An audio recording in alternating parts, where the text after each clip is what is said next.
But perhaps before we begin, I thought it might be helpful if we just defined what we meant. I think so often we talk about things without ever having slowed down enough to sort of understand what we mean by the term. So what do we mean by faith and what do we mean by reason?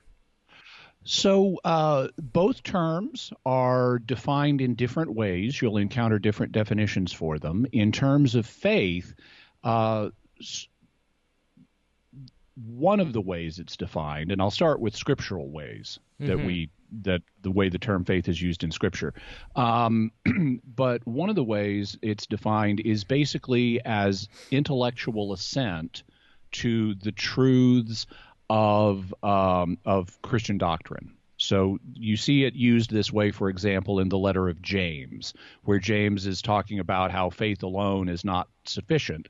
And he says, you believe that God is one, you do well. The demons believe and shudder.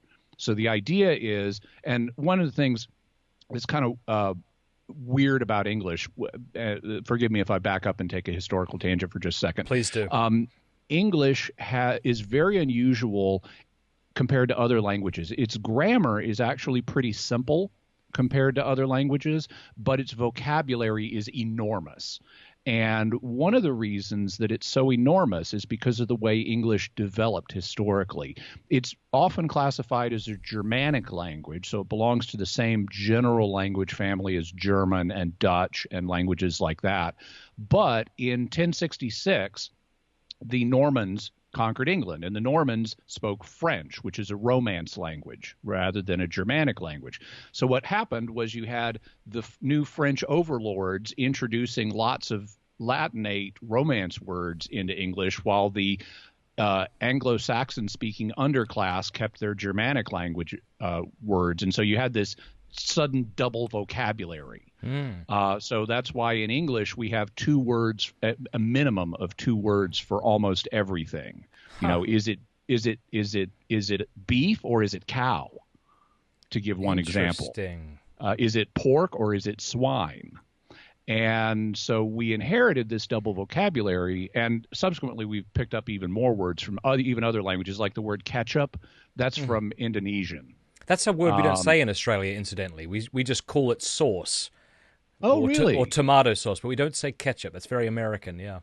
Oh, okay. I Or know. maybe it's in English, England as well, Well, but in Australia in we don't England, tend to say it. in England they sometimes call it tomato ketchup. Okay. But in Indonesian and Malaysian, ketchup is just a word for sauce. Oh. So it sounds like in Australia you just brought the word over and translated it, whereas Yeah. in the U.S. we transliterated it into ketchup. Okay. But this has affected our religious vocabulary in English because the word faith comes from fides, which is a Latin word, so it's one of our Romance language words. But belief is a Germanic word, and one of the quirks of how theological vocabulary has developed in English is we have a word for faith as a noun, but we also have the word belief, which is a close synonym for faith. If you say I believe something, I have faith in that, they kind of mean sort of the same thing.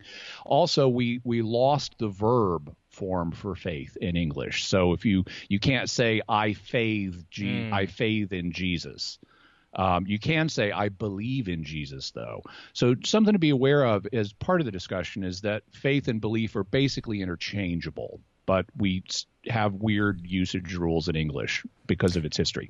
So in any event, when James says in his letter, you believe that God is one, meaning you have faith that God is one, as opposed to being, bazillion gods, you do well. That's true.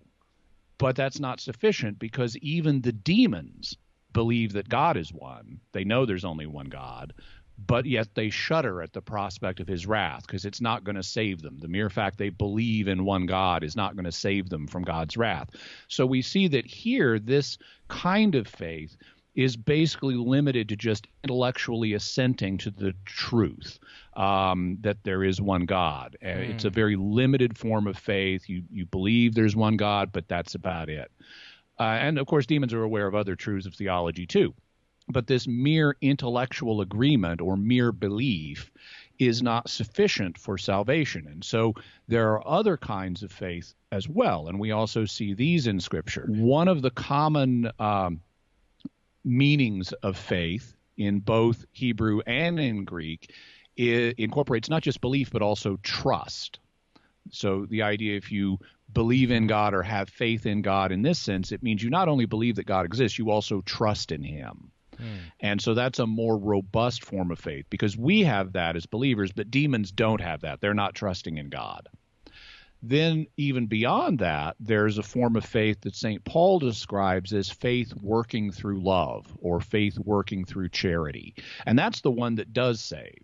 If you have faith working through charity, that puts you in a state of grace, and as long as you stay in the state of grace, you'll be saved. So that's an even more robust form of faith that incorporates all three of the theological virtues: faith, hope, and love.